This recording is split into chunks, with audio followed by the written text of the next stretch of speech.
All right, it's still Good Morning Nigeria on the network service of the NTA. And to begin our conversation on organs transplantation, let's quickly take a look at this background report put together by our correspondent Abdusalam Jibril. In some countries around the world, organ transplantation has become a formidable respite for patients with end-stage organ failure.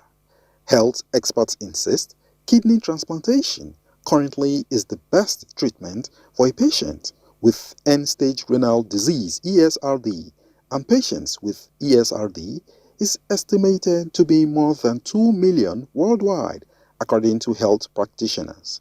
In 2019, Nigeria recorded her first successful kidney transplant at St. Nicholas Hospital in Lagos State. Since then, hospitals across the country have been equipped with specialized transplant units, and skilled medical professionals have emerged, providing hope for patients facing organ failure and saving the country millions in medical tourism.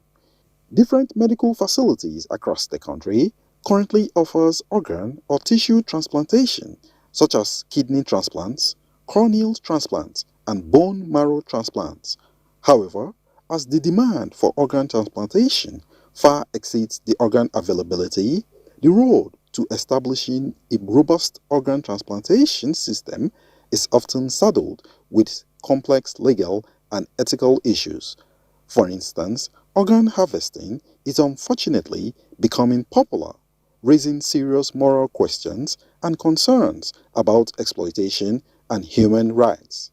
The recent cases of the disappearance of the small intestine of a 12-year-old boy admitted to a Lagos hospital, two teenagers in Abuja, Lagos State, reportedly sold their organs to a medical doctor in Abeokuta, Ogun State, for 200,000 naira without the knowledge or consent of their parents, as well as the distressing incident of a woman in Jos, Plateau State, who lamented that one of her kidneys were removed without her consent, put a dent on the development of establishing a robust organ transplantation system.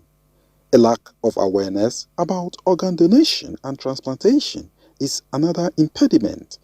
Misconceptions and cultural beliefs sometimes deter potential donors, contributing to scarcity of organs.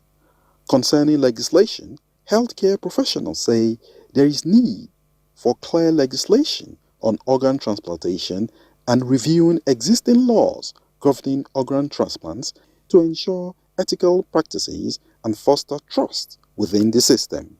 They also urge the establishment of a national transplant registry in order to monitor and regulate the program in the country. These will form parts of the issues on the program as guests speak to organ transplantation in Nigeria shortly. All right, thank you very much, Abdusalam Jibril, for that background report. And to get going into the conversation proper, let me introduce here in the studio Dr. Olatishe Olalekon, who is a consultant nephrologist, renal transplant physician, Chief Executive Officer, co-founder, Zenith Medical and Kidney Center. He's also a member, Transplant Association of Nigeria. It's a pleasure to welcome you to Good Morning Nigeria. Thank you for having me. We have also been joined right here in the studio by Dr. Francis Ernest Aniede, consultant nephrologist, Federal Medical Center, Jabi, Abuja. It's a pleasure to welcome you too. Thank you, Sam.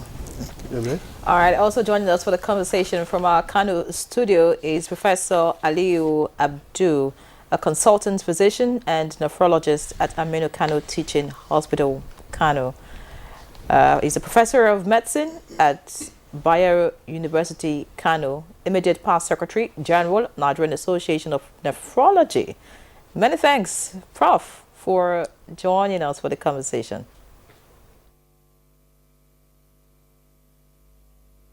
Thank you and good morning, Nigeria. All right. Let's begin from here in the studio with Dr. Olalekon. You know, from the background, if you listened, you would see that something isn't quite right somewhere, where organs have to, it's become something like an illegal, as if it's an illegal procedure where it shouldn't be. Where exactly are we with organ transplant in Nigeria, and what are the issues? Thank you very much. Well, I think we're making progress in terms of organ transplant in Nigeria. Gone are the days when we used to think that these things were not possible in our country. It's done here. There's a 2014 National Health Act that there's a section there where it talked about what we should do in terms of regulation for organ transplant, tissue donation, blood donation in our country. However, I would say it's behind. The Ministry of Health at the moment is putting together a more robust guidelines for organ transplant in Nigeria. So I would say we're making progress. Progress. When you say progress, someone will want to say that that may not be the true picture, considering the number of illegal transplants that we get to hear about, or if you like, harvesting of organs that are going on, that are illegal and all of that. So could you quantify, could you be specific about the progress you're talking about? All right, let me clarify this so that the public will understand what it takes. It takes months to put together organ transplant for a patient. So because there's something we call cold ischemic time. So it's, I would say, contrary to what a lot of people say out there, it's very difficult it must be something that is planned. There's something we call ABO incompatibility. There's something we call tissue typing. And so both the donors must go through a lot of these tests to have a transplant done. So it's not something that you pick someone up and then you just have a transplant the same day, same time. So it's not something that is possible, in the real, sense of it, the science behind it. Because if that is done, the body will reject it, or if the organ leaves the human body within a specified time, maximum within 24, 36 hours, you must transplant that organ. And so maybe some of those that we hear may be for other purposes, maybe rituals, but in terms of medicine, you need to have a proper plan. It's something that will take weeks to months to have a transplant done. So it's not something that you just pick someone up somewhere and then you have a transplant. It's not possible. Okay. Let me bring in Dr. Aniede. What are the current statistics regarding organ transplant in Nigeria? And I ask because each time you hear that someone is in need of organ transplant, you're talking about India, you're talking about, somewhere else that is not Nigeria. In fact, only recently, someone I know said, oh, he did transplant here in Abuja, and I said, okay, that's good, but it's a rarity. I hardly hear that. What are the statistics at the moment? Well, organ transplant in Nigeria is still evolving. It's something that is new, and there are also challenges. The statistics are being gathered. We are trying to have a national transplant register where all the transplant centers are allowed to impute their data. But there are so many centers that have some statistics, like the Zenith, they have theirs, then St. Nicholas and some other places. But there is no national statistics that have been gathered in terms of transplant as of today. But each transplant centers have specific statistics, and I think the collation of the data is still ongoing. But we've done a lot. So can you put just an idea, just to give us a sense? Well, actually I don't have the actual figures for each specific centers. Understand? But the collation is ongoing.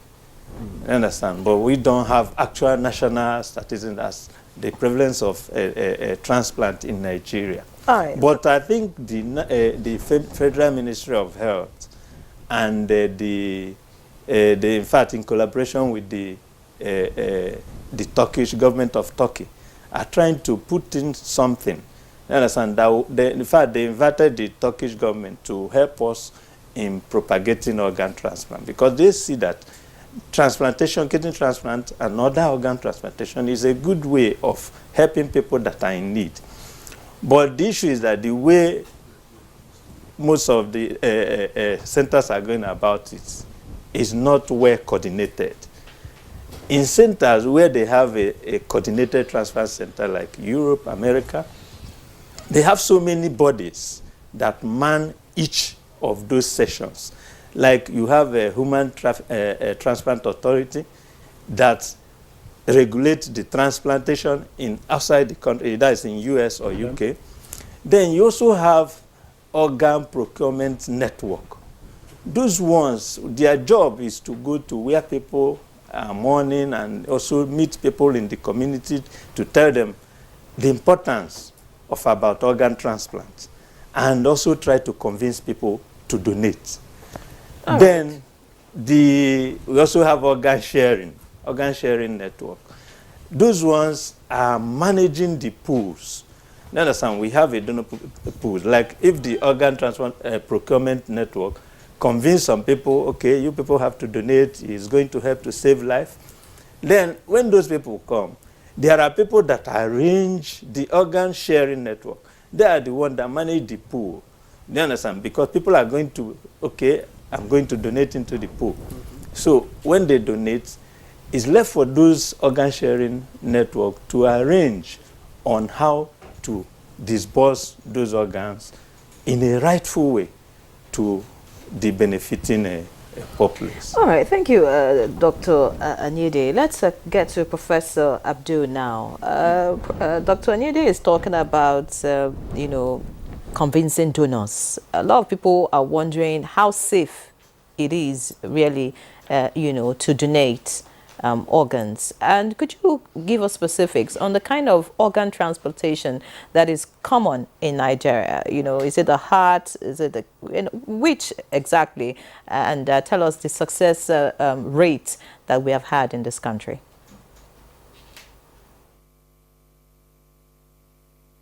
Thank you very much. In terms of organ transplantation in Nigeria, of course, the commonest is the kidney transplant that we all know about, many centers.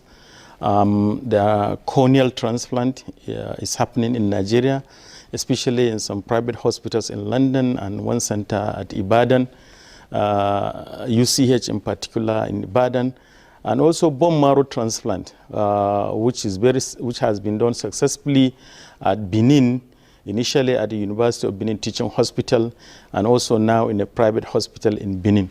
So these are the commonest solid organ transplants that is happening in Nigeria. However, kidney transplant is the most popular.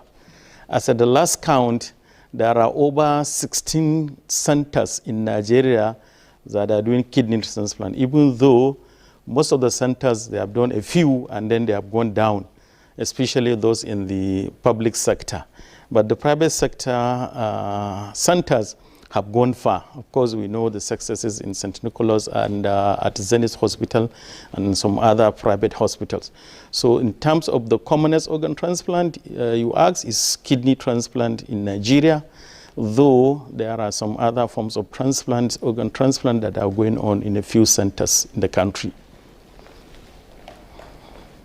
Thank you so much. But you did not quite address the issue of, you know, the success rates for donors. And maybe I'll just get to Dr. Lalikon now, because your center is, you know, solidly in front in terms of organ transplantation.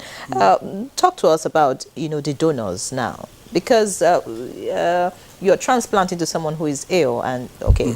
But for somebody who is healthy now, what is the assurance, or what has it been like, your experiences, you know, for donors? How safe is it really? Is it like the blood donation that you could just go and take vegetables and take malt and milk, like they say, and you get your blood back? So, I mean, talk to us about this. I would say there are two types of donation of organs.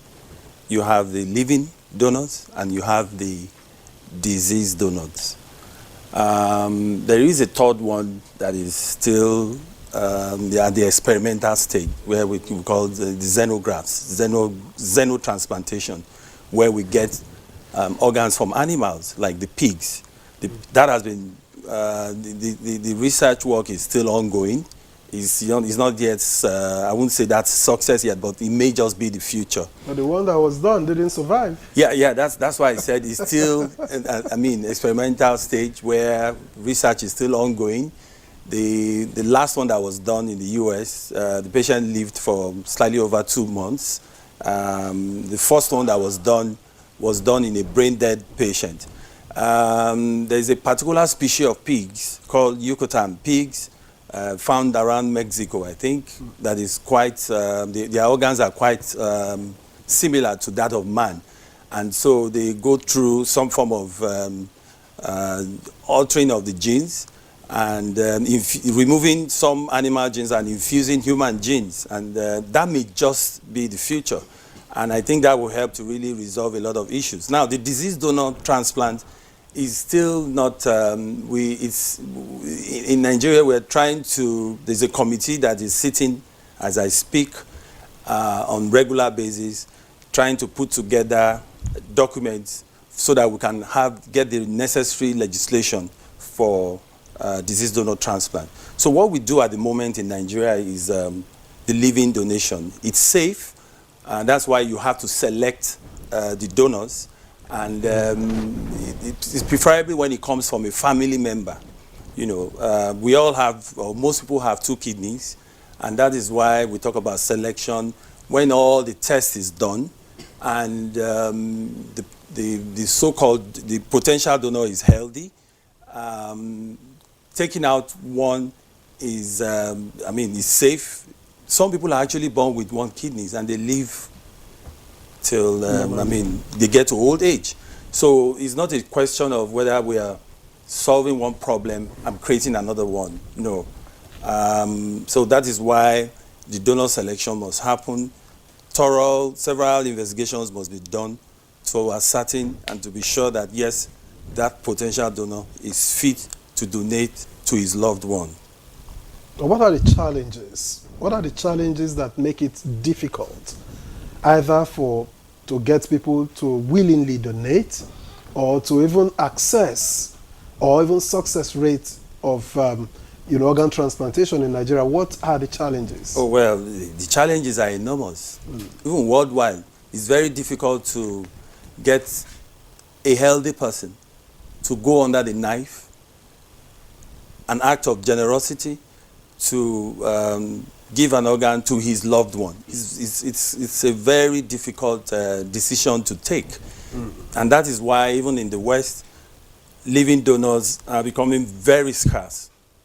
What you have more is the disease donor program, where people sign on that, look, when I'm gone, I will donate my organs to keep other people alive. And then, in fact, in some countries now, you see a situation where if you don't sign that you don't want your organs taken when you die, they still go ahead. It's assumed that you agreed to, you are in. You know, it tells you how scarce human organs are all over the world. And so that's why I keep saying maybe the future will be the xenografts, where we get from animals, like the pig.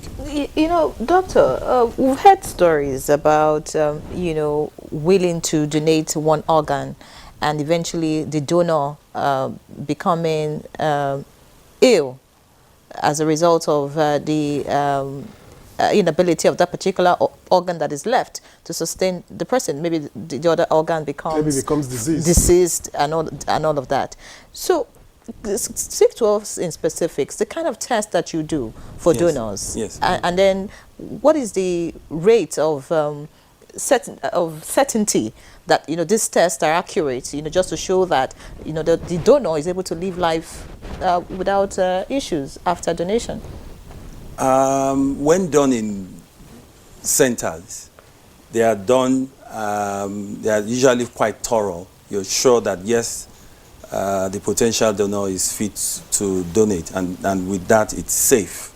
You know, I mean, when something happens 1 in 1,000 times, it tells you that it's a safe procedure, you know, to keep your loved ones alive. So it's like I said, it's a very difficult decision to take.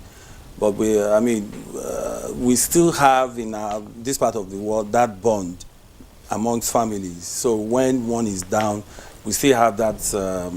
There's still that zeal to try to help our loved ones. So when these tests are done properly, it's safe, very safe. And there are certainties that this test results, whatever they show, are accurate. Oh, like yes. they're able to determine that both, for example, the kidneys, both of them are at optimal rates, functioning optimally, absolutely. and one can go. And one can All right, go, yes. let's get to Dr. Anyede now. You know, the professor was talking about you know, the kidney being the most common in Nigeria.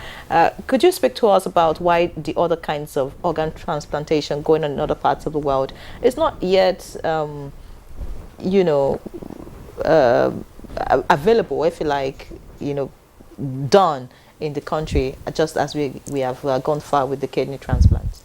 Okay, I think the problem is majorly cultural and also the manpower. You understand? In Nigeria, it's more like the kidney transplant is the one that really attract the most attention, in terms of that when somebody is ill or that the kidney is failing, a lot of family members are involved in terms of the finance, in terms of so many things. You weigh the family down. And some even go ahead selling their properties in order to even manage it, not even to have a transplant. Because dialysis on its own is a very expensive venture. And you know, this patient, for them to even be alive, they have to be dialyzing at least 2 to 3 times in a week. And each cost of that transplant ranges between 40 to 50 something thousand per session. You understand? So it attracts a lot of empathy, it attracts a lot of financial responsibility on the patient, the relative, and even the community. So at the end, at times, after doing all these things, you see the patient even dead. That's the worst aspect of it, because some of them, during the dialysis, when they do 1 or 2 or 3 sessions, they might not be able to sustain. And the patient has sold everything he has. So if you cannot sustain it, and the governments, most of the time, they will, okay, insurance, we give maybe 1 or 2 or 3 sessions. They would, I think, maximum of 6. That's what they give. Then they will tell you it's a chronic illness. So the patient will go ahead and stay, or maybe start absconding from the hospital, or stop coming to hospital for clinical appointment and other things. Before you know it, the patient is dead. So it's as serious as that. So that's why most of the attention is focused on kidney transplant. Then other aspect of organ transplantation, like liver transplant. So many people are also trying to venture into it. Like liver transplant is more technical than the kidney transplant. Like in kidney transplant, you say, okay, the patient, the donor can just give one of his kidney and the other one can sustain. You understand? But in liver, the bleeding, the complication is higher than what you get. So before you go into that aspect, you have to be well prepared. That's number one. Then other aspect of transplant, corneal transplant, I think people are also doing it. But because of the fact that a lot of financial burden is attached to kidney transplant, and also the criminality surrounding it, where people do some illegal things. Because of the circumstances. Yes, because of the circumstances. Because everybody is struggling to survive. So you see them cutting corners, trying to do it. At the end, they will still not be okay. No, you've spoken. There's something he has mentioned that is very important. And then I think Professor Abdu also mentioned that. I think one of the main reasons why we haven't been successful with the other solid organ transplants. You have the lungs, you have the liver, you have the heart, right? You have the pancreas. these organs can only be taken from a deceased donor. And we do not yet have legislation for deceased donor organ transplantation in our country. So it's very difficult to, say for example, heart transplant. It has to come from a disease. You only have one heart. So that can only be taken from a deceased donor. And if you don't have legislation, that's why it becomes illegal. Yes, some of us are very passionate about us as a country being able to set up disease donor organ transplantation in our country, so that people who are living and then they have on any of these organs that are diseased, they're still able to have a second chance to live again. So it's very important that the disease donor program in our country starts. It's only after we have that appropriate legislation, the ministry puts together a solid guideline, and then they coordinate it nationally, then we can now have a disease donor program, and that is the only time when the set skills can really develop. You know, you only get better in things that you do. And I'm one person that will always say this: our health challenges will not be solved by people out there. It has to come from within. Yes, local solutions to local problems. Don't expect, and this is one thing that we must take, nationally, we should not expect that other countries with their own problems will come and solve your problem for you. Everyone has his own challenges. So we have to help ourselves. 200 million persons, slightly over 200 million persons. We cannot rely on people out there to help us solve our health problems. And trust me, Nigerian doctors are one of the best all over the world. Even if we don't have people who are carrying out this transplantation regularly, I mean, these other solid organ transplants that I just mentioned, the heart, the lungs, the liver, the pancreas, we do have Nigerians who are outside doing exactly the same thing, and they are really happy and excited to come back home. But we need the enabling environment. People will not just come home when we have not yet put together the necessary legislation, the necessary guidelines. National, like I said, the Ministry of Health is taking that, and I think they are on it at the moment. And I'm so happy that we have people in places who would help chart this course. And so let me say that until this is done, then we will not make progress in these other solid organ transplants. All right. Yeah. Thank you very much, Dr. Olaleko. Let me get to Professor Abdu. Now, I know we've talked about a number of issues. We've talked about shortage of skilled manpower. We've talked about our cultural and religious beliefs, financial constraints, lack of awareness and all of that. But how much of a problem, Professor Abdu, is the lack of infrastructure? And how much more does government need to do to help this sector develop?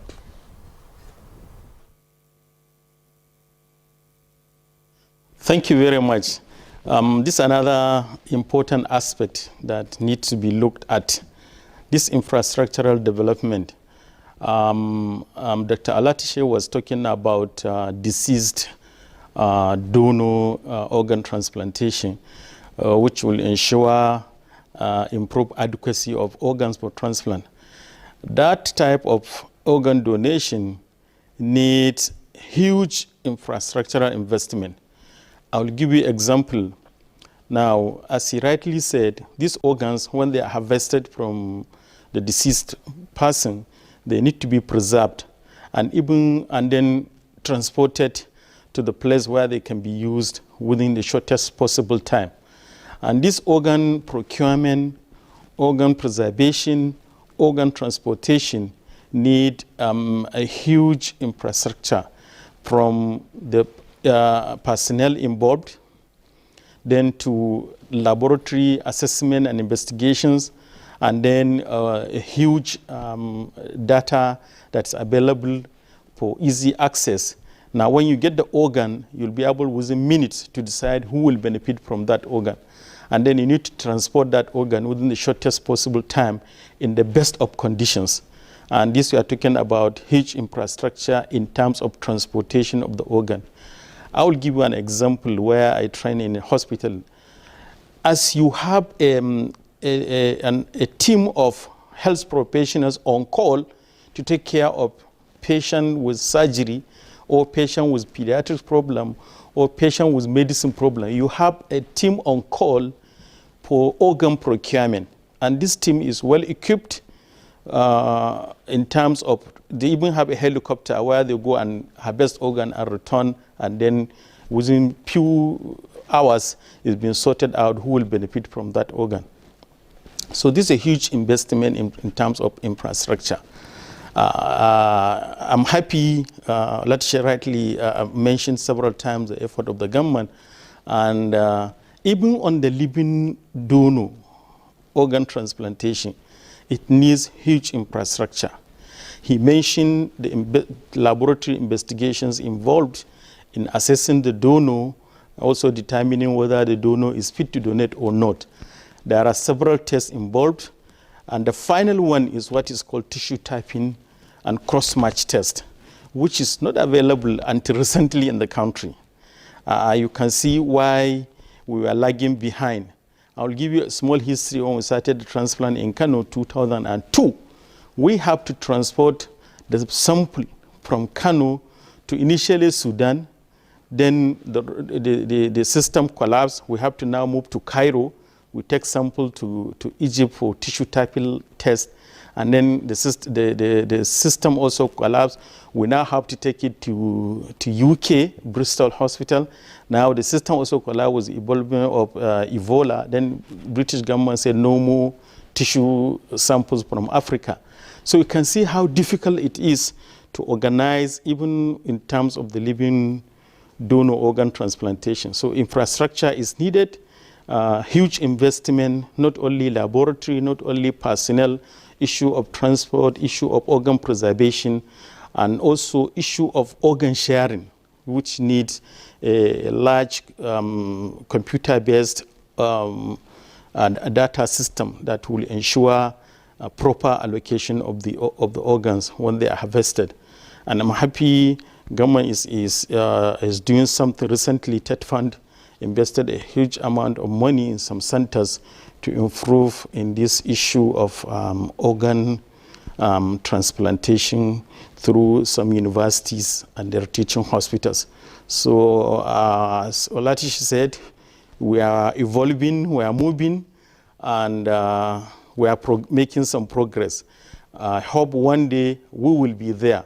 But infrastructure, as rightly said, is a huge challenge and is multidimensional. So many aspects of infrastructural development are needed for proper organ transplantation in Nigeria. Thank you. Thank you, Prof. Of course, infrastructure key, but let's talk about manpower. Dr. Olalekon, you're talking about doctors abroad willing to come back to the country. And we know we have the Jagba phenomenon with us. People are leaving the country. So could you speak around that? You know, why those that are currently here want to leave, and, you know, the level of manpower, the skills, you know, of the doctors that we have on ground, you know, to handle some of these issues. Just listening to it alone, this is a very technical, you know, aspect of medicine. And of course, you need people who are properly, you know, trained to do the job. Then speak to us about regeneration of organs. I've heard people say, maybe it's when they give testimonies, I do not know, but I want you to tell us the medicine about it. Do organs regenerate? So if someone donates a kidney, the second one just comes back somehow. Is it a miracle? Is it medicine? Thank you very much. Okay, so I'll take that of the infrastructure that you talked about. Manpower. Manpower. Like I said, when we talk about doctors leaving the country, it has a positive side, it has a negative side. The positive side in the sense that people go out there, they acquire skills. Now, there are quite a number of Nigerians, and it didn't start today. Doctors move, I mean, other professionals all over the world move from one part of the world to another. For example, from the UK, doctors in the UK are leaving the UK for other parts of the world. So it's not new. However, it's just we begin to notice this because we're having a massive a situation where quite a number of professionals have left the country. If we create the right enabling environment here, they would stay. And I want to say this. It is not just, we just keep saying everything, government should do this, government should do that. What about the private sector? Other parts of the world, charity organizations, NGOs, they fund a lot of things, you know. Very wealthy people all over the world put their monies in research, in healthcare.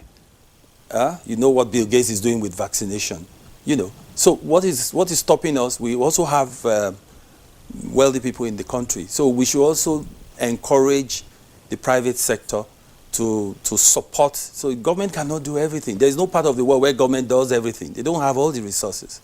So they will also have to support the government, put their monies in this healthcare. It's very important, you know. And once that is done, we have the right environment. Not everyone wants to leave his country to go and be a second-class citizen somewhere. No. But when the right environment is not there, if we have better security, if doctors feel safer here in Nigeria, the remuneration is right, they will, why would you be going to other countries? And let me also say that even when you go out there, there's this zeal to always want to come back home. And so we have a lot of people who have traveled in the 80s and the 90s. Well, the ones in the 80s are quite old now, maybe retired. The ones in the 90s, the 2000, they are all willing, quite a number of people are willing to come back home to give back, you know, but that environment must be right. And so, yes, we're behind in terms of infrastructure, manpower. As Professor Abdul has said, it's really tough. It's just recently that we now have tissue typing laboratories. There's one in my center in Zenith. There is in Kano. And there are one or two other centers that government has put money and they are trying to set up. I think maybe Gwagwalada may be part of them. I'm not quite sure, but I think so. You know, so government is doing its bit. The private sector needs to also learn to, you know, the people in the private sector are more comfortable with putting their monies in the oil sector, in the banking sector. But they can also get their money back in the health sector. This is one thing I've always said. Healthcare is business all over the world. It's business in America, you know. So why won't you invest in healthcare in Nigeria, in your own country? And that investment means a lot because it's not just, you're also going to be saving lives. You know, this critical infrastructure that we don't have. What stops a private person from setting up a diagnostic center?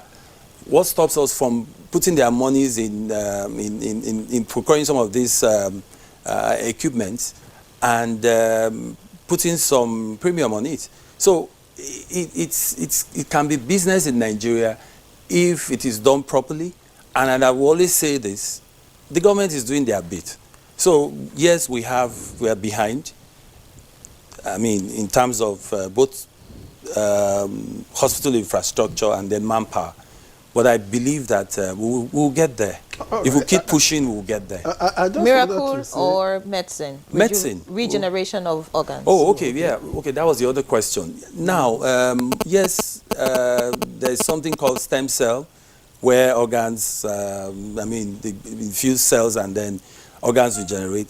However, the knowledge we have at the moment, you lose your nephrons, your kidney cells, you don't get it back. So that's where it is. Well, for organs like the liver, yes, when donors, when they give a part of their liver, it regenerates. 3 months, it regenerates. You know, but some organs are there, once you lose the cells, you don't get them back. One of them is the kidneys. And that is why once you have lost over 50% of the cells of the kidneys, then you're needing some form of replacement therapy, either in form of dialysis or kidney transplantation. Okay, yeah. You had talked about, you know, investment in the health sector. Right. And I remember a medical person was also here, just seated here sometime last week, earlier in the week, and was talking about that he doesn't discourage people from leaving the country because many of them go out, they make the money, they make the connections, they bring people to come and invest. That's correct. There are many centers, and so where do we place that? Well, it's not a bad thing after all. It is not, absolutely. I would encourage Nigerians that are wealthy, they should also look at the health sector.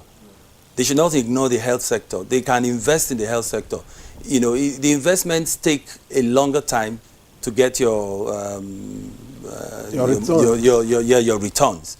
But you can be sure that, yes, you'll get your returns. Why won't people invest in health?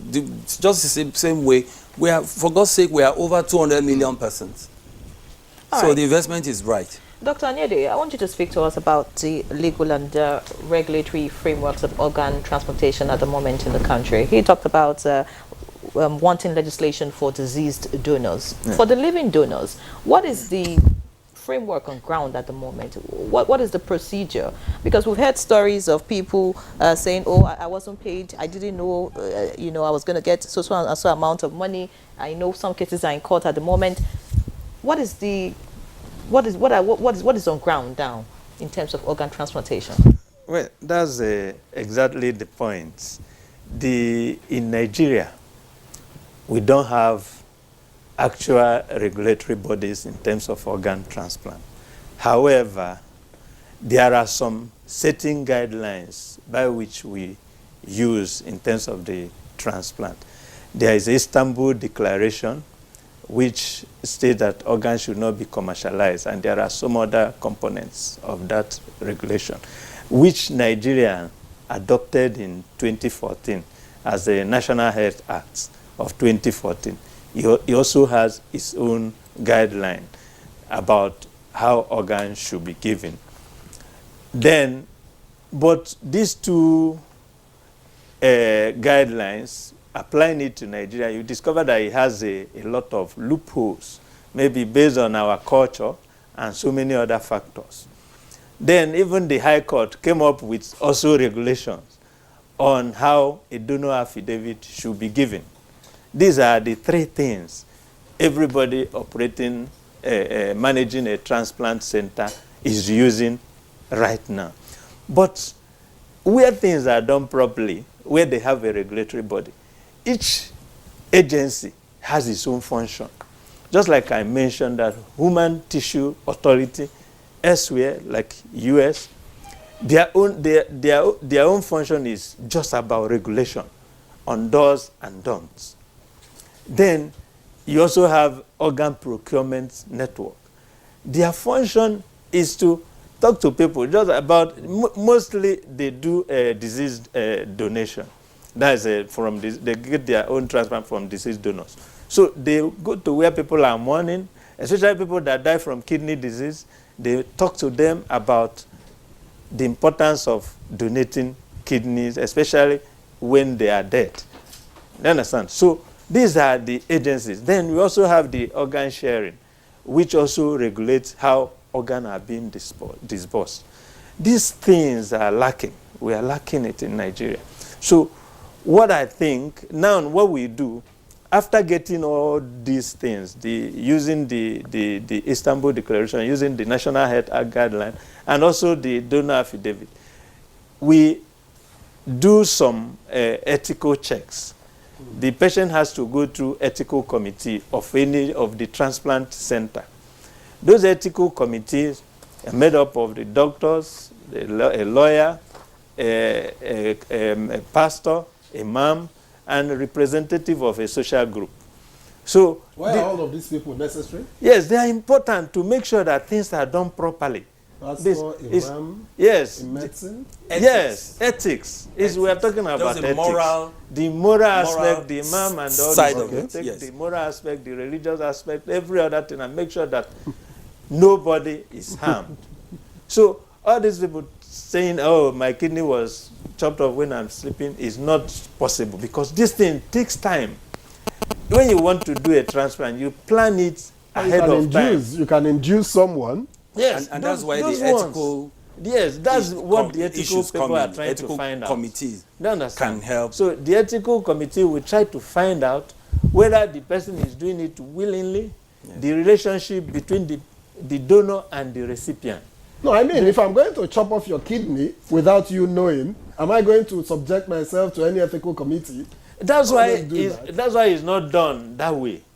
Before a transplant is done, everybody has to. There are so many things to sign. Now, let me come in. So many things to What sign. he has said is very important. Apart from, you mentioned that, oh, when kidneys are chopped off. Yes. If you haven't done all that test, you can't take an organ. If it is not compatible, it's a waste of time. So you must have run all the necessary tests. ABO compatibility, if they are not of the same blood group, you just randomly pick somebody on the street, his blood group B, and you're giving it to a blood group O person. It will not work. But he actually mentioned it earlier when he talked about that could be You for have other to screen purposes. for all diseases. Yes. And that's the first thing I mentioned when I got in here, that most of these cases that you hear, criminal. they are for other things, criminal-minded people, not in medicine. In medicine, for you to have a transplant done, you must have done all these tests, and this test takes time. You heard Professor Abdul talking about sending blood samples to Cairo, different countries. to Sudan, you know, to even UK. to UK, and that is the truth. Before at Zenith, before we got the lab takes a lot of money to set up. So before we got that lab, we're equally sending samples out of the country. I remember we were sending to South Africa at some point. Yeah. Then COVID started. Then from the airport there, the South African authorities will stop the blood sample because they don't know whether you are going to be infecting others with blood samples coming from Nigeria. And that's why I said we must be self-sufficient in the country. If we have our own lab, once we are self-sufficient, we don't need to send samples out the country. So at Zenith now you have everything? We have the lab. It's all in-house. There is in Kano also. Yes. And then the government has been able to, they are setting up about 2 or 3 centers. I think Jos, Guagalada, they are trying to set up a molecular lab. What's the cost of organ transplantation? Because I think of the lab or no, the cost of going through the procedure, an individual who needs to replace an organ. Yeah. Kidney now, let's be specific, because that's what you mostly do. Yeah. What is the cost implication for a patient? For the patient. Oh yes, it varies from centers really. Just the same way it varies. On the average, you need say between 15 and 17 million naira to have a transplant. For one individual? Yes. That diminishes the chances of survival. Yes, for a lot of people, because exactly, exactly, because there are medications involved. All of these drugs are still being imported.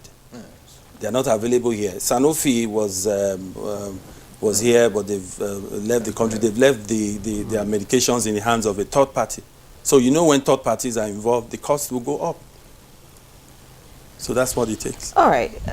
But just a moment here. What then can be done to drive down the cost per individual? What needs to be done generally? Okay, I will start with what maybe on I mentioned private sector. We need, okay, well, let me start with the government. Perhaps I'm glad with what I just had, that they will take out duty for drugs. Importation of drugs. If that is done, it will, not just importation of drugs, even importation of medical equipment, medical consumables. If government can do that, it will help drive the cost down. Because like I said, they are not manufactured here. These drugs, the consumables, the whatever we are using, even for dialysis, they are all imported. We don't manufacture them here. Then we can also create a very enabling environment. If our power situation improves, it will encourage companies, multinationals to come in and set up maybe a dialysis consumable manufacturing company here. If it's here locally, the cost will come down. So then the private sector needs to invest, not just when we talk about people investing in healthcare. These are the areas that I really would talk about, where a very wealthy Nigerian will say, okay, well, I'm setting up a dialysis manufacturing company here in Nigeria. And then we begin to manufacture these things. It will drive the cost down. What's the cost of setting up a but let me tell you this. Center? Kidney care is expensive all over the world. And that's why the whole world is paying attention to the kidneys. What is responsible for these kidney failures we're hearing now? Why is it increasing? It's increasing all over the world. Is it lifestyle? Is it partly lifestyle? Because more people are coming down with diabetes and hypertension. The kind of food we eat. the sedentary lifestyle that we live. And so you expect a rise in the prevalence of chronic kidney disease. It's a worldwide thing. The cost of transplantation is even higher out there. In the US, for example, you need an average of $250,000 to have a transplant done. No, But again, it's paid for by the health insurance, or well, the chunk of the fund comes from the health insurance. So apart from us taking out duty on health-related equipment, consumables, drugs, the country as a whole, we can also say, well, why don't we also do something about what we consume here? Let's begin to manufacture these things here, apart from bringing them in from outside. But for those who want to invest in that sector, yes, what is the average cost of setting up a dialysis center, say kidney, for instance? Well, that's a difficult question because it depends on the number of the machines you want to set up, the type of water because treatment. the more we have, the merrier. If you have in several places rather than in a lot in one location, I think it's better if you have them scattered, littered. The way it is in other parts of the world, they are scattered. When somebody comes down with kidney failure, they look for the nearest center to him, and he goes there to register and he starts his dialysis there. All right, we'll talk about health insurance shortly because you mentioned that. But let's quickly take this break and then the conversation will continue. Stay with us. All right, welcome back. It's still Good Morning Nigeria, live on the network service of the NTA. We're talking about organ transplantation this morning, and so much has been said. A lot of points have been made. And just before we went on that break, Dr. Olalekan was talking about the cost of, a patient, the cost incurred by a patient who has to undergo transplant, using a case of kidney. And, Victor mentioned that, with the price Doctor mentioned, I mean, how many Nigerians can afford that? And so that's my question to Professor Abdul. Because we're talking about saving lives here. We're talking about more people coming down with kidney diseases and having kidney failure and needing transplant. It's one thing to get donors, another thing to have infrastructure, another thing to have the skilled set, the doctors who are trained. Another thing is to be able to afford the procedure. What do you think government can do? Dr. Olalekan talked about the, health insurance in other parts of the world, having to come in for patients. Looking at our scheme, or if you like, the National Health Insurance Act, do you think government is doing enough? Do you think that insurance, document can cater for ailments like this?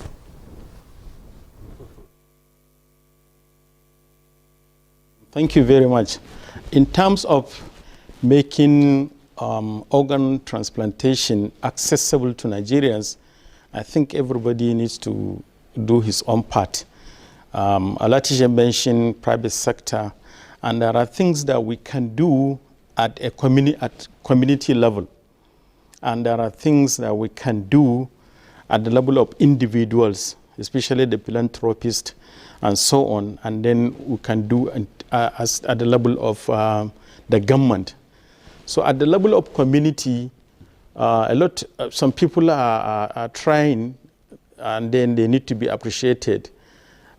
People come together, they form a charity organization, and they give assistance to patients that need the transplant. We have example here in Kano. We have a foundation that get assistance from philanthropists, and we have sponsored patient for organ transplantation, kidney transplantation at AKTH. Some of them we give them half of the money. Although that cannot afford, we paid fully for the transplant. This is what we can do at the level of community.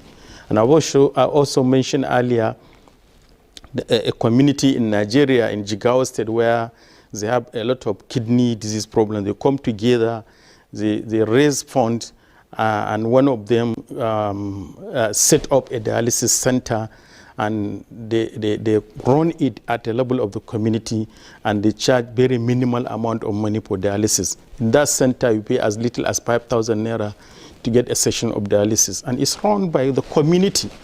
And then at the level of individuals, so a lot she mentioned, Even if you are not interested in investing as a business, as a philanthropist, please sponsor patients that need organ transplantation with your money. You save their lives, and then God will reward you abundantly. So at the level of individuals, this is what we can do. Then at the level of the government can do a lot, not necessarily through the insurance. If the government set up center of excellence in organ transplantation, let's say in each of the geopolitical zones of the country, those centers will be run not for profit. At least Nigerian will go, get the service, and pay for the service without adding a profit margin to the service rendered to the individual. This is what happened at AKTH. He's mentioning 17 million. We can get transplant in less than 10 million.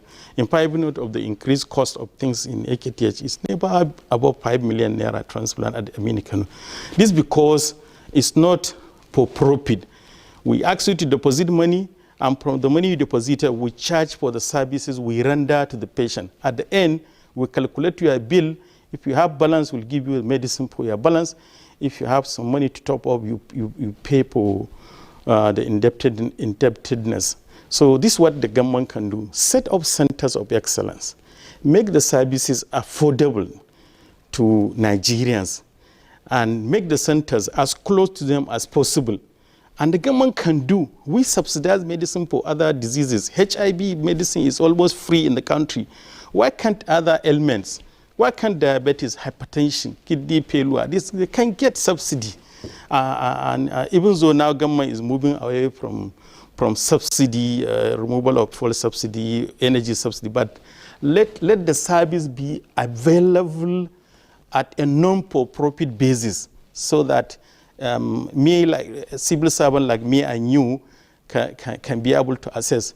And then you mentioned the health insurance scheme in the country. Everybody knows that it's not doing enough. It's really, really not enough. At the moment, kidney dialysis insurance covered for only 6 sessions of dialysis. We pushed for 26 sessions as an association, so that you can get dialysis for a minimum of 3 months. This is because there are 2 types of kidney failure. One is the chronic kidney disease, which leads to kidney failure, and there is acute kidney injury, which also leads to failure of the kidney. The difference between the two is that in acute kidney injury, the kidneys may recover to full function, but the kidney need to be supported for some time, maybe from weeks to months, at most 3 to 6 months. So if the insurance can cover that, and even if you have chronic kidney disease, you need time to psychologically prepare for the long-term management. Now, we find it difficult sometimes. Patient will come severely ill with what we call pulmonary edema. He couldn't breathe. And then you suddenly give him a few sessions of dialysis. He felt relieved. And now the problem comes. When you break the news that, because he struggled to get the few sessions of dialysis you offered to him and he got relief, he's happy that the symptoms are gone. But now when you now break the news that he will need this dialysis for life, they break down. I have seen it. People, so one need time to be prepared that you are going through this process, but over time, this is what is going to happen. So if the insurance coverage can cover at least 3 to 6 months, even if they are not going to give it for life, then it will give the patient time to prepare psychologically for the life he's going to live on with organ failure. And this is what I'm trying to suggest to government. Make the services available, create centers of excellence, and put them as near to the people as possible.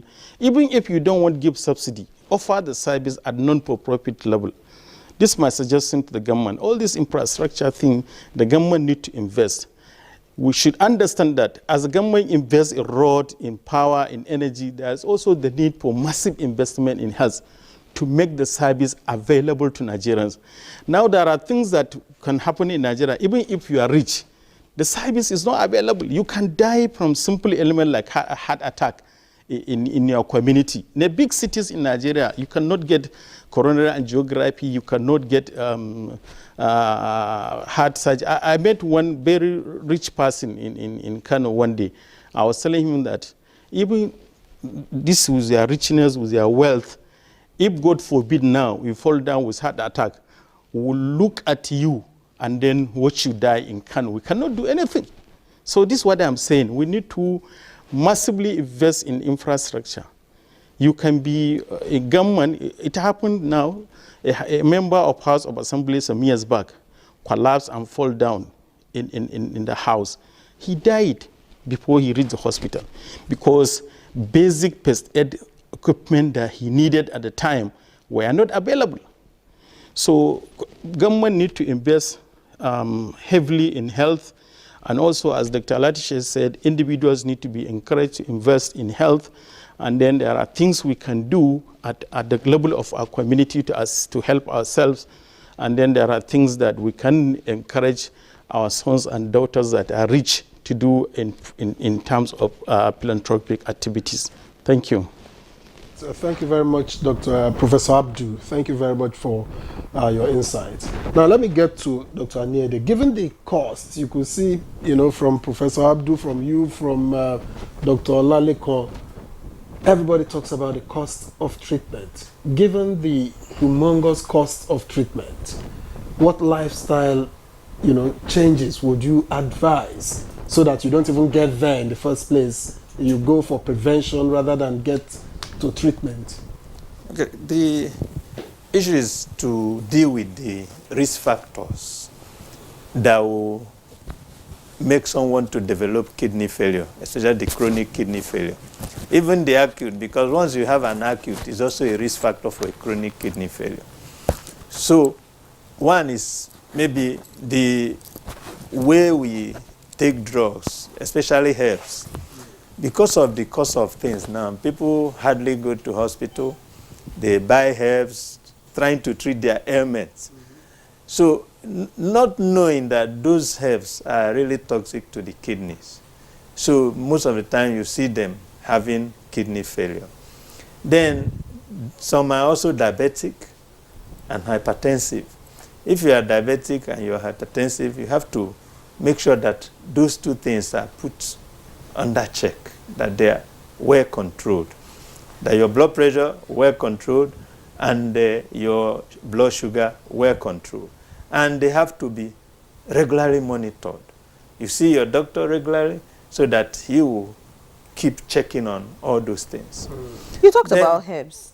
Yes. I just want to find out, is this alternative medicine that is being, doctors are campaigning for now? I don't know. And they specialize in taking herbs and, plants, natural stuff and all of that. Well, so would you say? Okay. Yeah. So the problem with the herbs is that the toxic components, some of them is still there. And you don't even know the actual dose. What dose am I supposed to take? They understand. But most of them, some of them, not really most of them are toxic to the kidney. They can cause acute kidney damage and even prolonged intake of all those things, including Chinese herbs. They are all injurious to the kidney. There are so many documented publications of Chinese herbal tea nephropathy, especially all these slimy tea, moringa. So many of them, they are really toxic to the kidneys. In fact, I've seen someone that have been on moringa. He developed both cardiomyopathy and renal failure. So I have to take a good history to find out what is really pushing the patient into that. And we discovered that those drugs were really a culprit. So we have to stop them. Then other things are the way we abuse analgesic, painkillers. People really once they have any pain anywhere, they will go and buy ibuprofen, cataflam, all those ones. They are really injurious. There are 1,001 ways that those NSAID can affect human's kidney. So these are also a problem. Then healthy lifestyle, exercise. Then as managing the dyslipidemia, when someone has a maybe problem with cholesterol, you should also make sure that he's going for frequent checkups so that the doctor will also deal with that. Then you take enough water, do good exercise, and you'll be fine. And do daily regular check of your kidneys. Then for men, especially the ones 40 and above, because the prostate is also a big issue now, because prostate start getting enlarged. So, and if it start getting enlarged, it will also start blocking the exit routes of the urine. You understand? So you have a back pressure on the kidney. And most men now are having problem with their prostate, and it's already damaging their kidneys. So these are also an issue. Then people that are living in the temperate area should make sure they take enough water, like the Maiduguri side and all those things. Some of them that don't take enough water, they tend to come with renal stones, even though some are high stone formers. Then all these things are the problems, which if we prevent and live a healthy lifestyle, monitor ourselves, I think we will reduce the burden of kidney disease. All right, thank you, Dr. Anyede. You know, some weeks ago, we had, you know, guests come talk about complementary, alternative, and integrative medicine. It's a mandate of the WHO now. And then you talked about having homegrown solutions to our problems. Yes, I asked that in the light of, you know, when he talked about the kind of medications that, you know, people take, you know, having to source for things themselves, you know, within the environment and having implication on our health. Could you also speak about that? You know, he talked about not knowing the right dosage, toxicity, and all of that. But can't we develop homegrown solutions? Must we always depend on imported medication, you know, all the time? Can't we get our dongoyaro or whatever, mix it, and then, you know, bitter leaf, scent leaf, and then take care of certain issues? Are there factors, are there risk factors when we do such? When I meant homegrown solutions, it means still what we understand in medicine. I mean, when we talk about evidence-based, you know, most of these medications that you see us take, they go through what we call clinical trials in various stages. You know, they will start with the animals first, and then before they graduate to human beings, they will have checked, because as beneficial as medicines are for us, they also have toxic doses, overdose, toxic doses, adverse effects. And that's why those trials are necessary, where a medication, before it's given approval, that's why you have places like NAFDAC there. Before drugs are given an approval, they go through clinical trials. So there's nothing wrong with subjecting this, the likes of the dongoyaros and the rest of them, make them into tablet forms. But again, let them go through clinical trials. Let us be sure of what we are swallowing. You know, the way we have drug security, you know, you need to be sure of what you're taking, what are the likely side effects, what are the doses that is needed for the human body to cure a particular ailment. Not that we just get dogoyaro leaves from the bush, then we'll put it somewhere and just drink as much. No dosage, no toxic dose. Then we don't even know what are the possible side effects, adverse effects that you can have from taking these herbal concoctions. All right, so let's talk about the transplantation now. So once the patient is done with the transplant, tell us about the care required after transplant. Does the person have to, are there other medications, or can the person live a normal life after transplant? And then how long, you know, is there a peg on how long you would live after transplant? And then is there a possibility of rejection or reaction, you know, later in life from transplant? Yeah, so many questions. Okay, maybe I start with the success, right? There's nothing like the number of years that the patient will live after transplantation. And the care is a continuous exercise. Once one has an organ failure, you're stuck with your doctors. However, you would live a near normal life, yes, with kidney transplant. It's still the preferred treatment option Because once you've done that, and you're taking your medications, and you keep your doctor's appointments, let me give you an example. After a while, maybe from 6 months, you can see your patients just every 3 months, quarterly. So that comes about 4 times a year that you need to go to your doctor. However, there are medications that you must take, what we call immunosuppressants. Those drugs that will help us make sure that our body does not recognize that there's something foreign there, since it's not originally yours. So you need to be on those drugs for as long as the kidneys are functioning. Now, there's no issue of how long you live. Even if the kidneys, the transplanted kidneys, yes, have a lifespan, an average of 10 to 15 years for the living donor, the ones gotten from a living donor, an average of 8 years for what you get from the deceased donor, right? You still find a situation where when those kidneys fail, you can have another transplant. You know, yes, you can have, I mean, people are now talking about the 3rd transplant, the 4th transplant. So you know. Is there a limit to the number of transplants you can have? Well, at the moment, we stop at 4 because it takes a lot of expertise. It takes a lot of commitment from the medical team. It's a team thing. And then, of course, in terms of the organ, the resources, why would you want to give so many organs to one person when there are other people who would need it? So technically, there's a lifespan after transplant. I think lifespan for the kidney, right? Yeah, so but when it fails, of course, again, the person fails. You have the option of dialysis, which you can still go back to. For how long? People go on dialysis 15, 20 years. So technically, years did anyone live? so transplant is a temporary measure. It's not a permanent solution. It's a treatment. It's a treatment It's option. not a cure. It's not It's a a cure. treatment option. And that is why we say it's chronic kidney disease. It's chronic.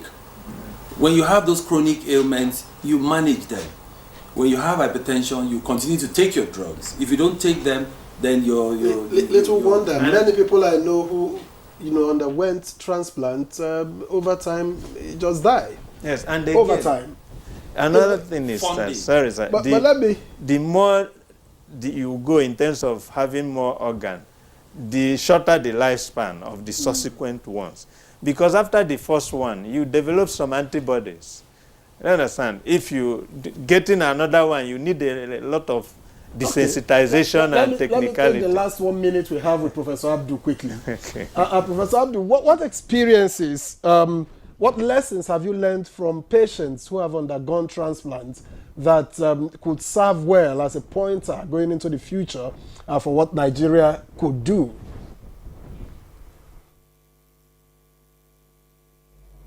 Yeah, I have a lot of experiences to share. One, if the government invests in organ transplant, it saves lives, and then it brings back people into productive lifestyle so that the society and the family of the person can benefit. I have 2 good examples to give. I have a patient that after organ transplantation, they went and got their PhD degrees. They got a job as lecturers, and 2 of them are now professors, courtesy of getting their lives back, and then they are giving back to the society. One of them is a professor at University of Ilorin right now, and then another person is a professor at Bayero University, Kano. These are people that had kidney failure, struggling to get dialysis getting difficult, and then they get organ from their relatives, and then they went back, get a PhD, start lecturing in university. They progressed like every other person in the academia. Right. Thank you so much, Professor Aliyu Abdul. Because of time, we'll have to leave the conversation at that point. I'm sure we'd have some other time to talk about this. Professor Aliyu Abdul, consultant physician and nephrologist at Aminu Kano Teaching Hospital, Kano, also professor of medicine at Bayero University, Kano, and immediate past Secretary General, Nigerian Association of Nephrology. Thank you so much for your time and for joining us on Good Morning Nigeria today. Of course, we do appreciate Dr. Olatishe Olalekan, consultant nephrologist and renal transplant physician, Chief Executive Officer, co-founder, Zenith Medical and Kidney Center. Many thanks for joining us. Also a member of the Transplant Association of Nigeria. Great job you're doing. Well done. And of course, Dr. Francis Ernest Anyede, consultant nephrologist, Federal Medical Center, Jabi, Abuja. Thank you, for your time, Doctor. Thank you. All right, so that's Good Morning Nigeria today. Thank you so much for being a part of it. Remain tuned to the NTA and enjoy your weekend. I'm Ian Ray John. All right, and I'm Victor. Enjoy the rest of your day.